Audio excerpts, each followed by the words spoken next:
.1 is WVLT Vineland, serving the Delaware Valley with the best music and the best talk. The views and opinions on the following program do not necessarily reflect that of radio station WVLT, Clear Communications Incorporated, its staff and management, or our sponsors. WVLT, Clear Communications Incorporated, retains the right to record all phone calls received during this program for future promotions. Good evening, everyone. My name is Steve Soloff, and welcome back to the InformTheVoteNJ Radio Hour. Tonight we have Luz Vasquez Guzman, who is running for Vineland School Board, but as always, let's set the tone with my introductory report. 2 years ago, almost to the day, I made my first public comment speech about the lack of clear election coverage in our area. A year later, someone in leadership who deals with local elections told me that they believed this project, InformTheVoteNJ, was worthwhile, especially in school board races, because their office gets flooded with calls every election season from voters asking the same basic question: who are school board candidates? Now here we are, September 2nd. Summer is over, and we're moving straight into election season. Mail-in ballots go out on September 20th, just 2.5 weeks away, which will be only a day before the first gubernatorial debate. That means if you're a swing voter who actually needs a mail-in ballot and you're trying to do your homework, waiting for that big statewide debate before mailing in your ballot, now is the time to also start looking over your local choices. So let's take Vineland School Board race as an example. What would the average voter actually find if they sat down today and did their homework? A quick Google search suggests there are 2 incumbent candidates, another candidate who appears to serve on another board, and a few others with little to no online presence. On InformTheVoteNJ, you'll see that one candidate has been running consistently for a few years, one candidate who just got back to me today and wants to do a sit-down interview soon. So that is a promising step in the right direction. And then finally, we have Luz Vasquez Guzman, who has not only filled out our candidate questionnaire, but is also joining us here to speak directly with voters, and is clearly ramping up her online presence on Facebook and Instagram. If the campaign season unfolds the way it often does in local races, voters may find themselves leaning toward the 2 incumbents and whichever candidate seems to be putting forward the clearest campaign effort.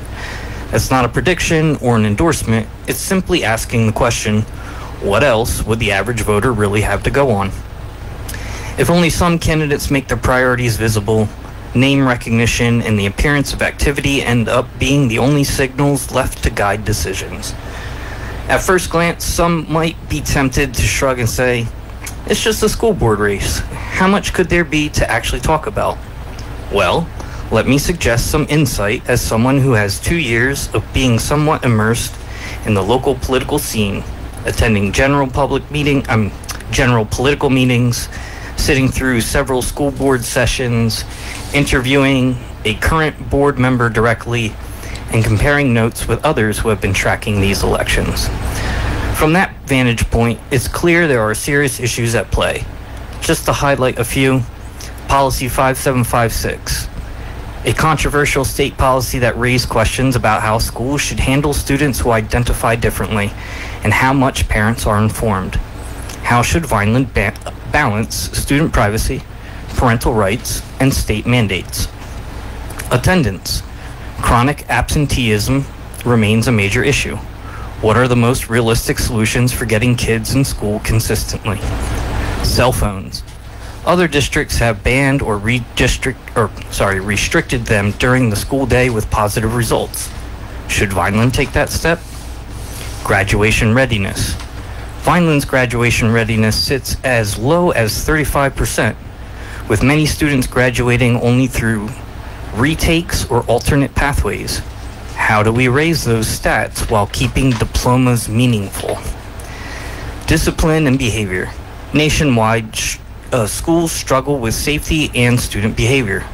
What's the right balance between restorative practices and firm consequences? And that's just a handful of issues. Enough to show there's plenty to talk about in a school board election. So tonight, we're not going to hit all of those questions. The purpose of this interview is to introduce Luz to the community, understand her background, and let her explain what she stands for and how she plans to serve. But as you listen, keep in mind, there are 8 candidates running for 3 seats. Which of them are making their campaigns transparent? Which of them are willing to face questions and outline priorities? Today's trickling of info mixed with tonight's interview may be the signal of comprehensive coverage, or just another signal of a several years long project being built brick by brick. So, the fundamental purpose of Inform the Vote NJ to help voters make sense of the choices in front of them. And with that in mind, let's bring in tonight's guest, Vineland School Board candidate Luz Vasquez Guzman. Hello, everyone. Good evening, and thank you, Steve, for the opportunity to come and share with the rest of the community that may not know me, who I am, and why I decided to run, and personal qualifications that I think make me a good candidate. Sure. So why don't you start, just in your own words, a little bit about your background and experience and how that prepares you for the school board position. Sure. So I broke it down into 3. So we stay with, we stay focused and we stay on task here. I broke it down into 3 areas. As a lifelong resident and a product of the Vineland High School public system, I do have a personal vested interest in watching our district succeed in every area and our graduates achieve their goals. And this is personal to me. Obviously, as a member and as a product of the Vineland public school system, I want to see my town succeed. I want to see our kids succeed. Professionally speaking, I do have a master's in human services and bachelor's in liberal arts. And I will tell you, coming from a family that did not have a whole lot, my mother with an 8th grade education, I understand how, and I say that education is the greatest equalizer because it really changed the trajectory of our lives. As we pursued education, the lives of my siblings and I changed. It put us in a different arena and really opened doors of opportunities for us to experience things and to be able to work in places that we otherwise would not have been able to had it not been for our formal education. So for that, I'm thankful. So I understand that regardless of where you live, education is the greatest equalizer. So, and as a community member, and that's the 3rd component. As a community member, I have been attending the Board of Education meetings throughout my, I have 4 children, all went through the public school system, and I was involved not as heavy in Board of Education meetings until about 2018. Occasionally I would come, involved with the school, yes, the Board of Education just occasionally, right? But in 2018, it became a regular occurrence. I was there almost monthly, rarely did I miss. And every reorganization in January, I would do a presentation. And it basically was, as you referenced, a watchdog type of presentation. I let them know who I was. I let them know what my expectations, encouraging the new board to please do what was right in the eyes of our students, our parents, and that I would be watching to make sure that things got done. And I've been very consistent with that. I'm very comfortable speaking to board members, bringing things to the attention of the superintendent, as I always have. When there was an issue, you email, you set up a meeting, and you sit down and you talk about it. And nothing has changed. But this is a natural progression from my involvement as a regular citizen. My daughter graduated a couple of years ago. So now I am involved. I still care because I have family members. I care. Sure. There's no agenda here. I just genuinely care. Yeah. So let's follow up on some of those points you've just made. So with you being a lifelong resident would you say that's signaling an extra layer of pride that you want to see the community thrive and succeed?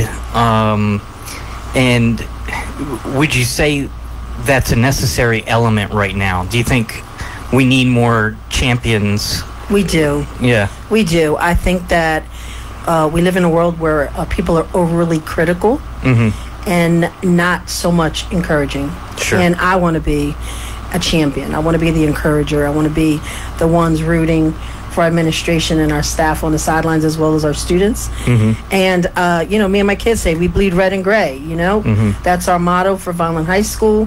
Proud graduates. And we sport red and gray like it was a major sports team, because that's how proud we are of graduating from Vineland. And I still believe that great things are possible for our district. And I believe that. Cool. And do you have any ideas of how you would foster extra sense of pride and, I guess, in a sense, market our district to be inspired in just the right way? If you have not already seen that, we live in an era where, social media is a big component of marketing. And I do my best just to get the message out there of how awesome it is. Of course, we have challenges. We have goals or things we have to address. But when people see you championing on a daily basis and, again, more positive than anything negative, well, people are attracted to that. Yep. You draw people in to something that makes them feel great. And not that I have unrealistic marketing, but it's the truth, right? We want to believe that their kids have everything they need to succeed. Well, we want the teachers to know that they're supported. We want the administration to know we're also supporting them. And whatever challenges present themselves, we can still be a great district as we are working through and navigating through these challenges. So I'm going to market them. I'm going to continue. I've seen you over the past several weeks greatly increase your online presence, and it makes a difference. It's especially. I started the page not too long ago, and it's just inching up. And all you're doing, all I'm doing, is just messaging, right? Messaging is how great. I've pulled from family members. These are actual photographs, right? Of my daughter when she was on the soccer team, all of my children graduating, me and my senior photo. We had a couple of niece graduating, and even last year, Mr. Vineland is also a family member. So it's pretty cool. We have things planned just to continue to get that message out. And, I'll say, not to give the tricks of the trade out to everybody else, but from my perspective as somebody who is, at least moderately covering these local elections, there is a big difference between somebody who is regularly posting and somebody who's just a name on the ballot that I have not heard of after spending 2 years looking around. Right. So keep up the good work, I guess you could say. If you can't get them personally, you get the social media world. And if you can't get the social media world, we're in your neighborhood walking as well. Sure. So I'm trying to, and then the radio. And so we're trying to hit them at all angles and try not to miss anyone. Obviously, with 64,000 people in the city of Vineland, about 34,000 that are registered. You just want to, if I get to you, I may not get to you, but I'll get to somebody that you do know. Right. And then you're putting the charge out there. Tell your friends and family who to vote for. 3 degrees of separation between you and Luz Guzman. Luz Vasquez. Yeah, and I'm related to like half the town, right? Sure, so that helps. So let's move on to path of improvement. Can you maybe give some tangible examples of how your life might have been differently, played out differently if you hadn't gotten some of your educational opportunities, or maybe just illustrate what doors were opened after you got some of your educational opportunities? So I was an adult learner, right? Poverty was a part of my growing up, right? My mom didn't have a whole lot of money, not a whole lot of education. So upon graduation, I had to go into the working world. While all my friends went off to college, I had to work because I had to help pay the bills. Right. So once I started my family, then moved out on my own, then you still have that desire. I'm smart. Life has to be better than working overtime just to make ends meet when there's so much to give and to offer. Sure. And I just started to chip away at the degree little by little as the kids were young until I finished. And it wasn't upon graduation. I mean, is that the human services degree? Yeah, the liberal arts and human services, and I kept going. There was the little one for the master's. I waited a little bit. The youngest one was small, and I'm like, okay, I'll have time to finish. But I knew I needed to complete those things. It was just a personal goal for mine. Sure. And doing that simultaneously while I'm raising my children was not easy, but that was the only recourse I had, because as a new graduate of Vineland High School, nobody cared about my goals. We cared about surviving. Right. And I think that is where so many students are at right now. Just at the level of survival. And with the hierarchy of needs, it's really hard for you to think about what the future holds if you're just in the I need to eat, sleep, and keep a roof over my head stage. Yeah. And that's basically where many natural priorities. Yeah, that's the priority, is just surviving. Sure. And maybe can you unpack how your human services degree might relate to the school board position? It's very similar to social work, but with the human services degree, the focus is on program development. Okay. So it's data driven. You have your qualitative, your stories, right? Your stories of somebody impacting what this particular program has done for a family, and them describing what that has done. So that's your qualitative, your personal stories of impact. Then you have your quantitative, where you're actually measuring, is this program working? And it really draws on the responsibility of anybody developing programs, including the administration, to make sure it's data driven. Okay. Not trends based on personal opinions. And let's just say you put out a survey, what are your needs? And then what comes back is something quite different than what you assumed was what they needed. And then you design a program based on what the actual need is of the community. So program evaluation and continual modification is this cycle of continuous improvement. So when I look at things, I look at them through those eyes. The eyes of evaluation, things that work, that don't work. Do you continue to do something even though it's been proven to be effective, or we move on to something else that might give us the outcomes that we're looking for? Sure. I mean, I apply that mindset to my own life fairly often. Sometimes you're in a routine, and it might seem like it's working, or it might not seem it's working well enough. So, maybe once every 6 months you sit down and you do a self-evaluation. And you say, okay, well, what's working? What could change? Maybe I take a Coursera course to help me learn something new that I can implement to what I'm already doing. And so it sounds like you would be applying that type of mindset to the school board. Yes, that's the intent. Right. Wherever committee I am in, I would be looking through the assessment eyes to looking at if things are successful and looking for data. Right. We live off of data. I mean, opinions are great, but facts are facts. Sure. And that is how I think we should move forward. Cool. So to kind of put all that in a nutshell, you're a lifelong resident.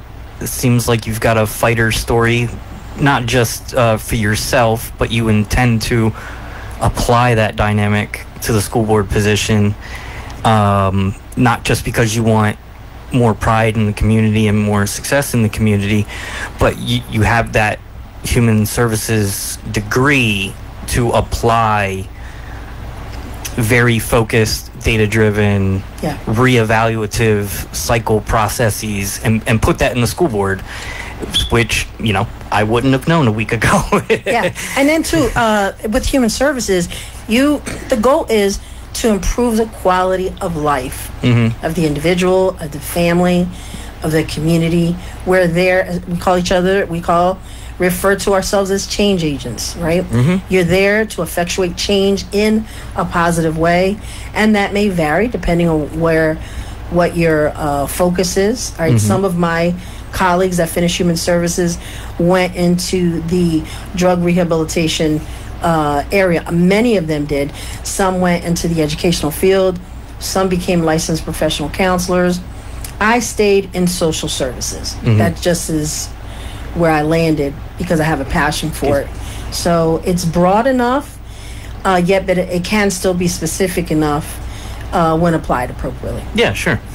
Cool. So then that's a fair amount about your background. Let's move on to your general campaign messaging. What would you say in your own words is sort of the overall message you want people to know about what you want to do should you get elected? Okay, so my platform is built on 3 primary pillars, which are educate, empower, and equip. And within those 3 pillars are 3 specific areas of focus based on personal philosophy, as a conservative, observation, and data. And I can go more specific with them, but somebody requested my platform, and I was able to put it together based on something that I continue to go back to, and it was these 3 pillars. Everything comes out of that. So, for example, at the educate piece, we will provide our students with the highest quality educational experience that focuses on academics, ensuring that materials and programs are age appropriate to protect our most vulnerable in their formidable years, yet challenging enough to prepare high schoolers for the real world. We know that not everybody is college bound. So we will focus on improving test scores by partnering with our educators, parents, and students to address barriers. The safety piece, a high-quality educational environment, is also a safe one. I'm committed to reducing incidents of violence so students can learn and educators can teach without distractions. Now, the empower piece, I'm all about empowering students to advocate for themselves. My son at the time that he was in high school, he had an individual educational plan, an IEP. And I taught my son to advocate for himself. Of course, I'm there with him in the meetings, but there are many times I didn't even have to say a word. My son spoke up for himself. He took ownership of his own plan, took ownership and participated in writing out his goals. And all he needed was smart kid, just needed extra time because of attention deficit, right? Just hyperactivity, and it was very difficult for him to focus with 6 hours in the classroom. And so they just gave him extra time for testing, but it was wonderful to see him advocate for himself. He was his own mouthpiece. And that is what I want for students. Advocate for yourself if things are not right. If you need something, then tell us you need it. Tell your teachers. Tell your principals you need it. Don't wait for somebody to create a program for you that's not working. So for the empower piece, we will empower parents to speak up for their child, be included in decisions concerning their child's education, and notify them of any challenges that arise concerning their child. The authority and rights of parents are not negotiable. And I think you've seen that multiple times on my social media. We will empower students to advocate for themselves and what they need to be successful. Students that take ownership of their individual education plans, such as my son, and have input in what is decided are more likely to cooperate and work towards goal completion and accept accountability. We will empower educators to speak up when they see things that need improvement or simply want to give feedback without fear of repercussion. We just had this incident, Steve, where someone from a specific department spoke up at a meeting and followed up with that because it pricked my curiosity and concern. Like a retaliation type thing? No. They spoke up about things that were not going right. So they exercised. These educators went to the Board of Education meeting and publicly spoke about things that they thought were not going right. So I followed up because I wanted to know Were their concerns heard? What actions were taken? Oh, you followed up with the teachers. I followed up with the administration. Okay. I sat with the administration. Okay. I set up a meeting to discuss what these very empowered educators were speaking about. And we sat down, and there was an entire presentation on what the department is and what they're doing and why the decisions are being made. But I appreciate educators being brave enough to do that. Oh, absolutely. And I don't want any repercussion. I don't mean to cut you off, but it's almost like a foreign idea to me, because you would hope that the culture would already be doing that. Right. Is it of particular note when educators or whoever just goes to these public meetings and voices their concerns? It's you grow up thinking that and it should be standard. Should be standard. Should be okay. Yeah. Why do you think maybe that needs to be noted as opposed to it just already being standard? I don't think I've worked in areas where that's always been a concern. If I stick up for myself, what's going to happen?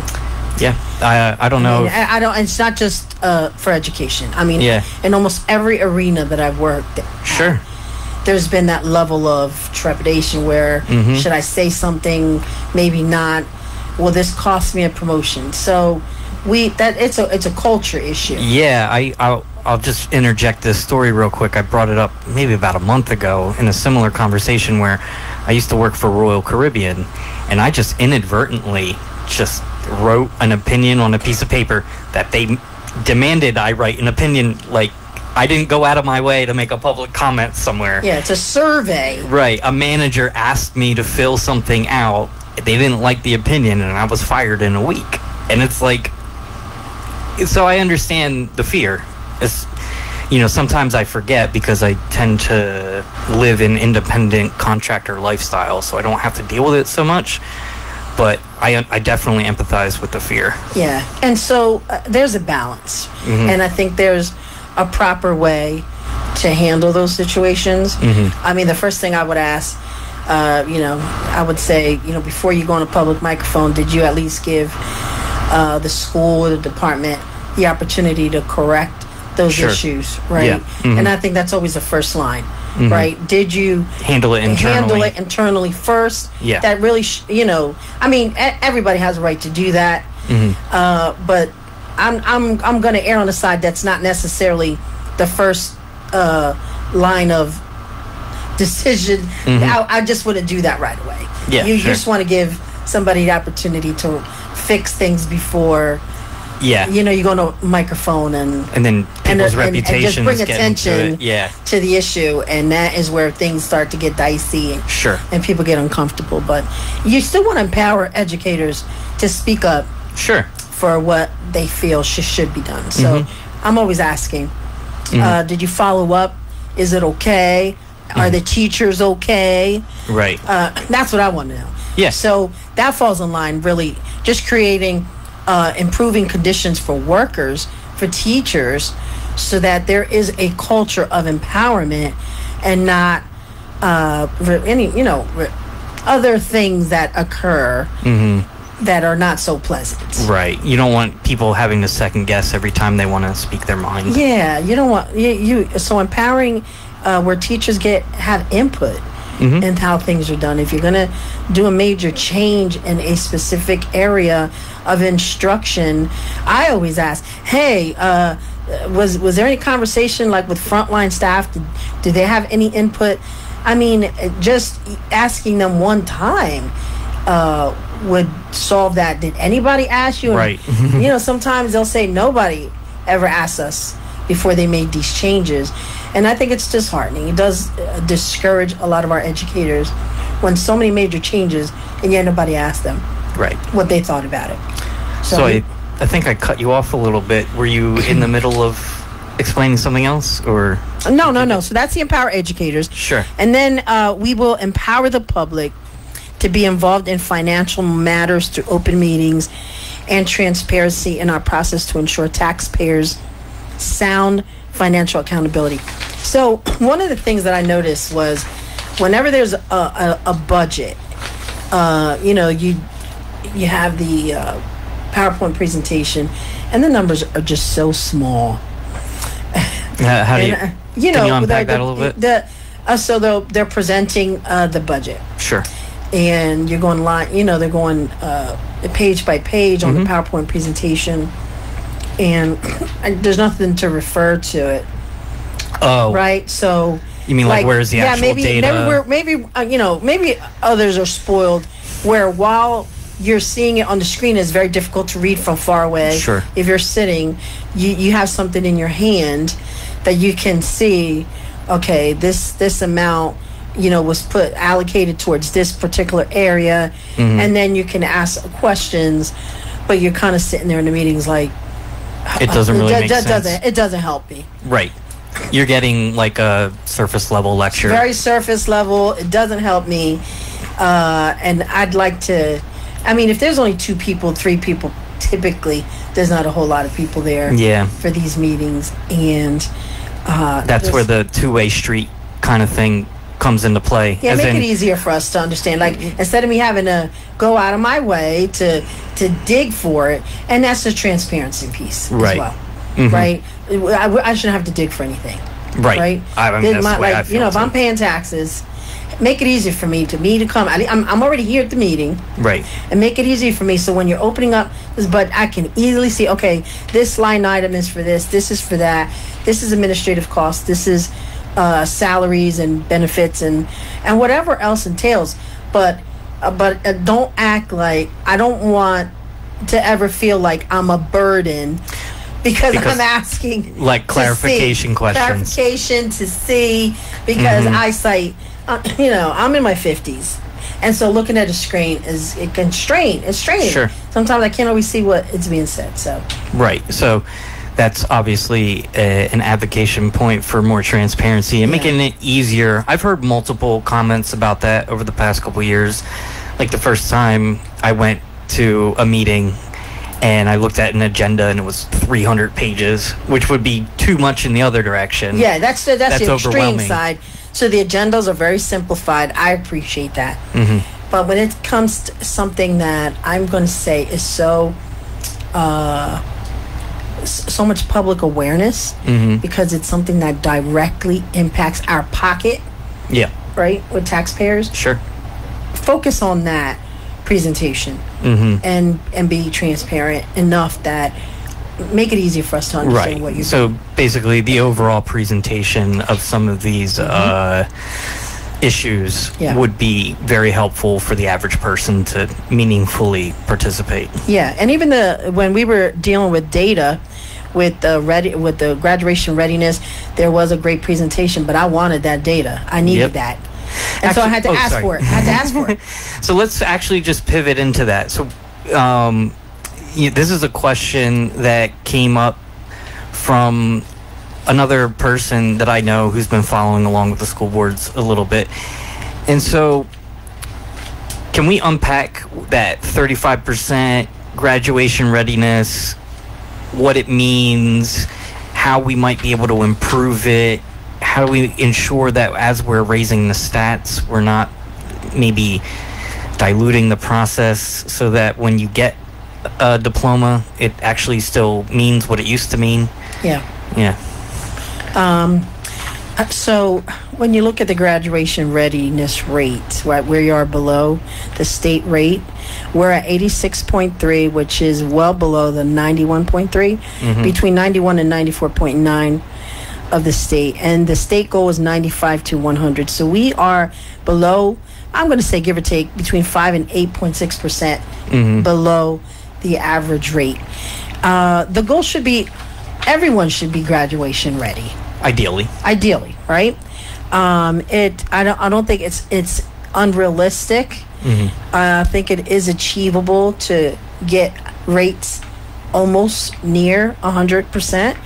But there's so many variables. If the kids are not math ready and English and language arts ready, right? Reading comprehension and math, there's so many variables for that. Okay. You have the classroom instruction. some of the things that I hear is with classes changing, there's not enough time. Like if a teacher wants to dedicate enough, more time towards a student, they don't feel maybe 35 minutes or 40 minutes is enough to... It's like too strict of a confinement. It's just, And if you're already struggling, so I'm going to use myself as an example. Sure. Because I don't want anybody to get offended. I'm going to say from my own experience. So I was in a gifted and talented program, and I was there, probably I tested high, and probably in reading. Okay. But math I just couldn't get. Okay. While all of my classmates who were also in a gifted and talented program were still friends to this day. It's a crazy thing. While they were advancing, if you didn't get that foundational, if you didn't get it when they were the fundamentals of math, and they're moving on to the third and fourth and building on that, sure, you'll never get it. Right. Because all your classmates are 10 steps ahead. Right. And you're still trying to figure out the fundamentals of math, right? And I struggled with that. I did the multiplication tables. Sure. It took years. I didn't get it. Yeah. And so smart kid tested high in English, terrible scores with math. And so I always lagged behind in the math department. Yeah. It didn't help that I was also going through some serious family issues. Okay, yeah. Right? That there was not an environment, a learning environment that you can focus on. And already was concerned about tutoring. Again, we're still in survival mode. Yeah. Personally. And then you have this little kid that goes to school, and I don't know what it seemed like everybody had a good life except me, right? And that's what you're thinking as a kid. Like, sure. I don't think they go home to what I just went home. Okay. You know what I'm saying? That's kind of what you're thinking at the time, and you just keep it to yourself why you're struggling. Right, because you're not as comfortable. Right. And so, who wants to air out their family's laundry? And then you're little, and then you're told.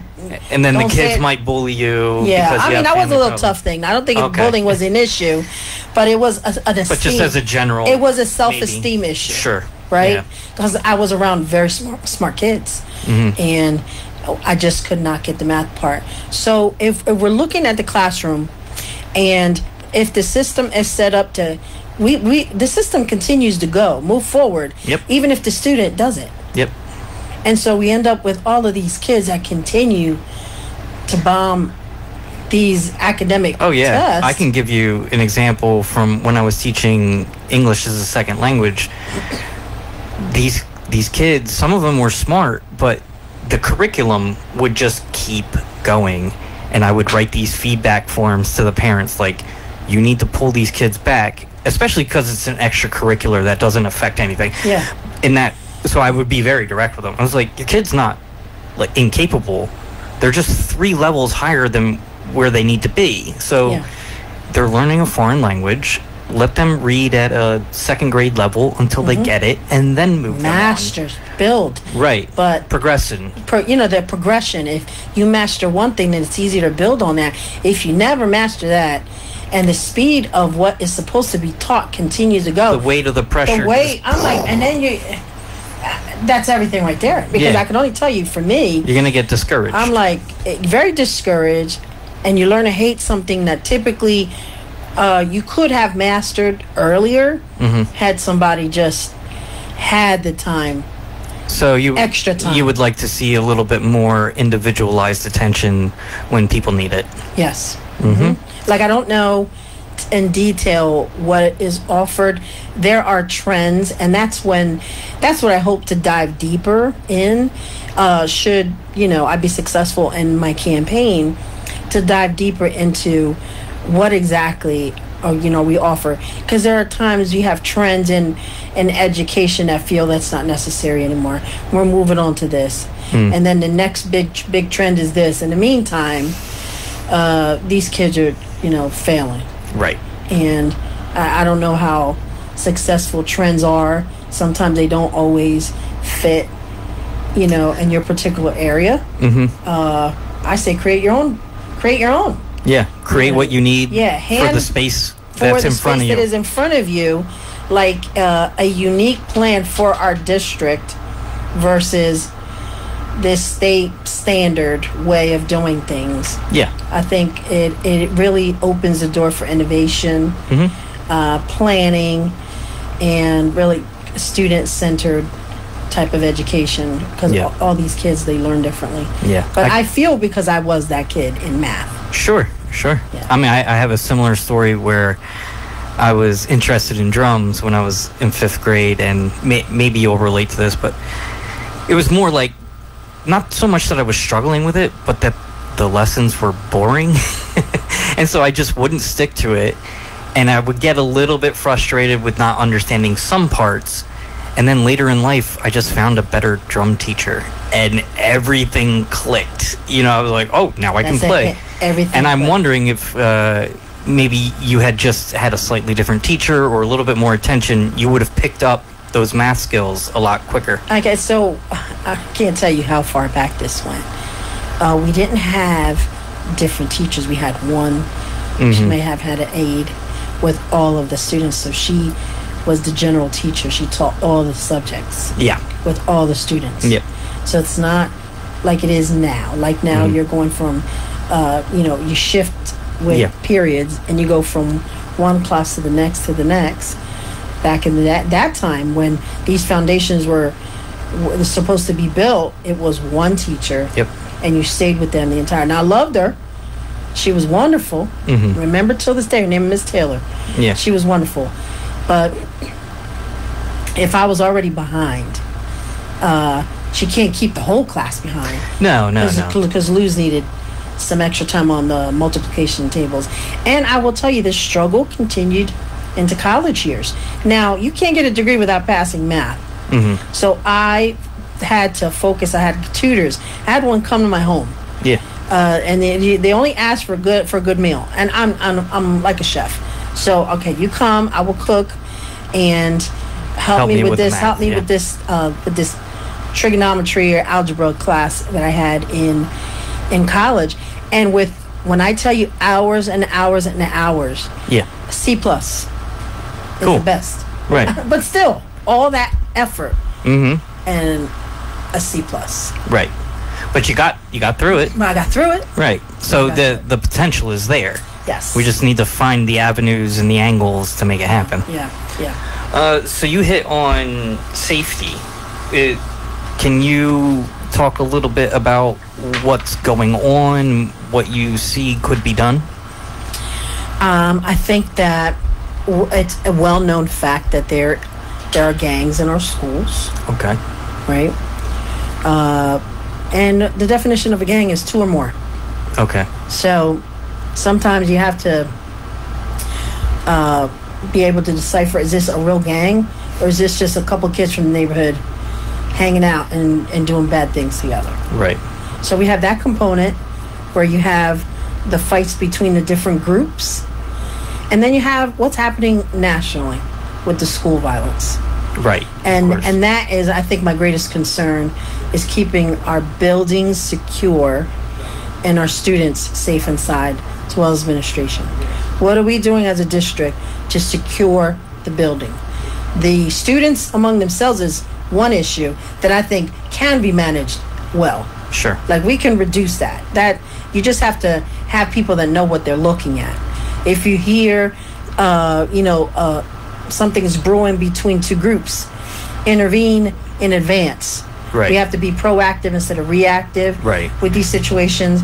Put somebody that's savvy, that can pick up gang activity. I don't think that your typical teachers would be able to identify that. So that's, I think, having those individuals in between middle school and high school to be able to identify when these groups are, when things are about to happen, right? Yeah. But the greatest concern is securing our buildings, making sure that no stranger with the worst intention in the world can enter our facilities. And that is, I think, every parent's nightmare. Would you say there's room for improvement with that? We got armed guards. I am happy about that. Sure. Yeah, right? yeah. With the schools with armed guards. And again, I would have to assess, are all the doors In particular, I'll give you the high school.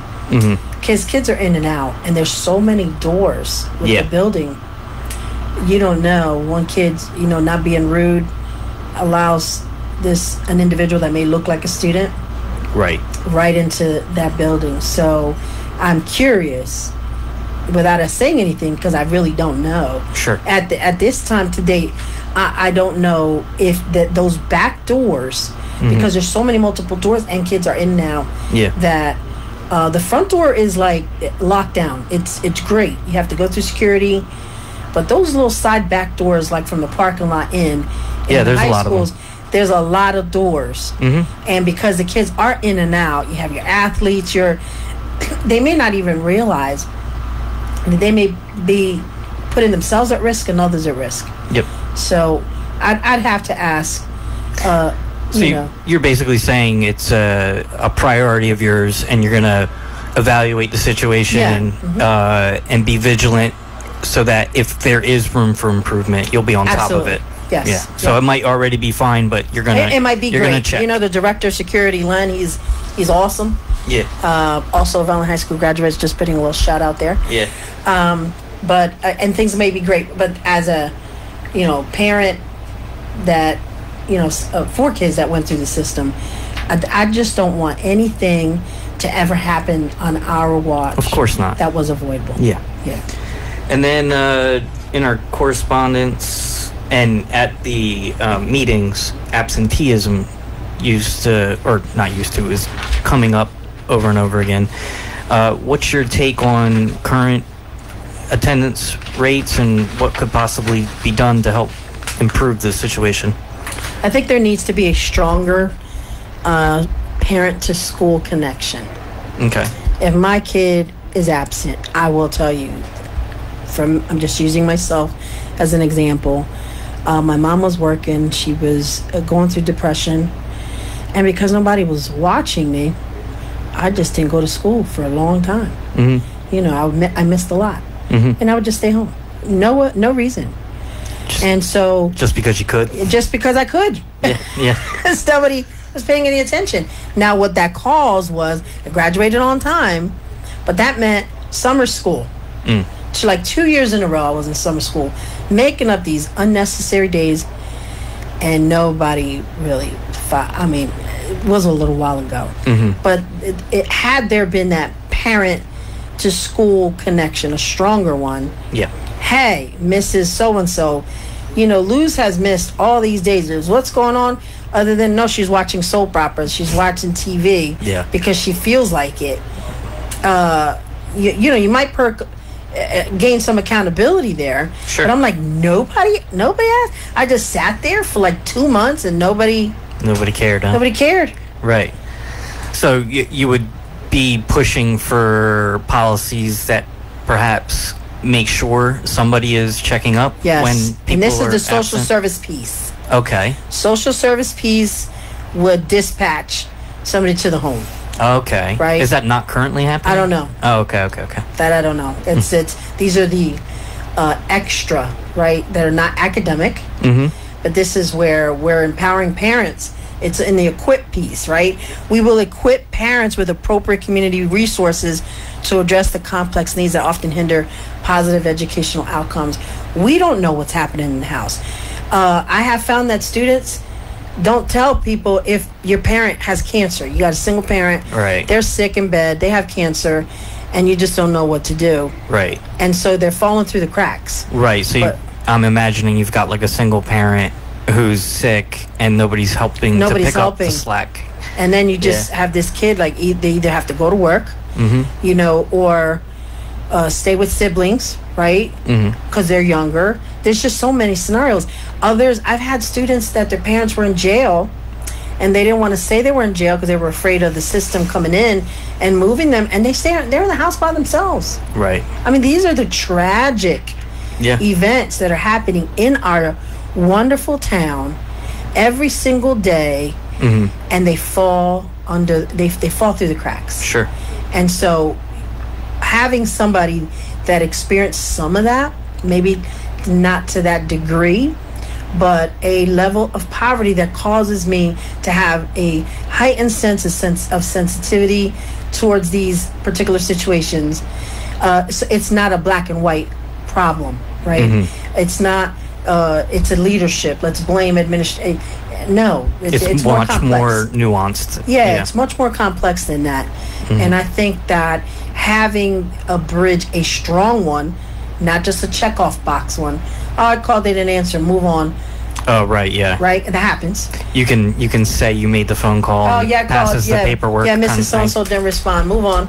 Yeah. And then nobody really solves anything. But a strong parent school bridge, like that connection, has to be established early. And then the kids know somebody does care. Somebody's checking up on me. Yeah. Parent knows, somebody's checking up on me. Sometimes it really doesn't take all that much. No. Just to know that somebody's presence who does care is around. Mm-hmm. You start thinking in the back of your head, like, I better go to school today. Yeah. If not, they're or I might have, right. Or they might knock on my door. Right. Somebody's going to hear about it. Right. Yeah. And I think we might, by doing that, I'd say this is a community issue. Do you want to take a call? Yeah. All right. Caller, you're on the air? Ish. Hi, Steve. Luz, how you doing? Good. This is Mr. Medio. That sounds right? like Mr. Medio. Yeah, we must have a delay on this. Luz, I heard what you were saying, and don't get me wrong, I've heard that a lot of times over the years from plenty of people, but I'm going to make it real simple for you. If you get elected, my question and the question of a lot of other voters, will you vote not to renew the superintendent's contract? Mr. Medio, I'm not answering that question here. I think that I'm not going to allow myself to get boxed into a corner. I'm not doing that. So you want to ask me questions about my platform, I'd be more than happy to answer you, but I will not answer that question. All right, well, I think that's the most important part of anybody's platform, because the only job that the school board absolutely has is to hire a superintendent. And if you're not going to bring in a new superintendent, that means we're going to go down the same bad path that we've been going down for the last 4 years.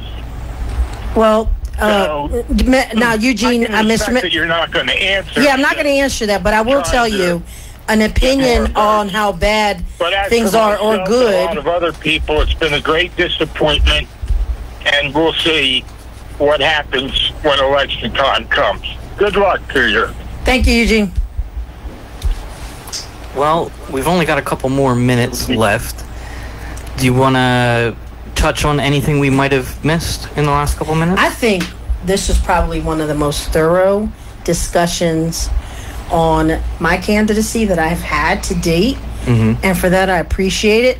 And I'm also very transparent. Sure. You know, anybody wants to get in contact with me, send me a message. If you're out there and you'd like to see more and hear more, please go to the Facebook page, Luz Vasquez for Vineland Board of Education. Like, follow, tell your friends, and send me a message, because I'd love to have these conversations, to continue the conversation with the community. Yeah, I mean, I'll second that. I've seen Luz around for the past couple years, mm-hmm. and if there's nothing else I can say, she's always happy to talk, and she seems like a very frank, yeah, I am an person. Open book. But I do, this campaign is a positive one. Yep. And that is how I view even the challenges that I know will, if I am successful in this position, that we mm-hmm. will face. I always err on the side of taking a positive approach. Sure. And just to kind of wrap up, a reminder to the candidates and all the audience members out there, and especially the voters, everybody gets an open invitation to come on to my shows or communicate and correspond to get their information on my repository, aka website, all in one spot so that the voters can review it all. I'm not here to specifically endorse anyone, more so to give a platform for the candidates to speak for themselves and ask reasonable follow-up questions. If I'm genuinely confused and need clarification, or we play a little bit of devil's advocacy, it's not to make anybody look weird or unprepared or anything like that. It's to be thorough and comprehensive. Make sure everybody knows exactly what they're voting for. And I appreciate, and I'm going to give you, Steve, credit for your very thorough questions. Very thorough. So you send the first round, and then there was another round. There was. But listen, we have to do our homework. Yeah, and plus it's part of that process to make sure we're not wasting anybody's time. Yeah. I don't need to ask you, like, what's your last name? You know, everybody already knows. All the preliminaries, yes. So thank you so much for this opportunity. Yeah, thank you for taking the time. I know you candidates are always busy campaigning and doing everything you got to do. So, again, it's Luz Vasquez Guzman, who's running for Vineland School Board. And we'll see you next week here on InformTheVoteNJ Radio Hour. Thank you, Steve. The following is a paid political announcement. Hello, my name is Luz Vasquez, and I'm a candidate for a 3-year term on the Vineland Board of Education this year. As a lifelong resident of Vineland and community leader, I am committed to protecting parental rights, supporting our teachers and staff and student safety, providing the best educational experience for our students, and sound fiscal management. I ask for your support and your vote November 4th. This ad was bought and paid for by friends of Luz Vasquez. When your home needs a new floor, trust Highland Carpet to do the job right. Highland Carpet's professional installers will install the best name brand carpets, hardwood, laminate, or luxury vinyl planking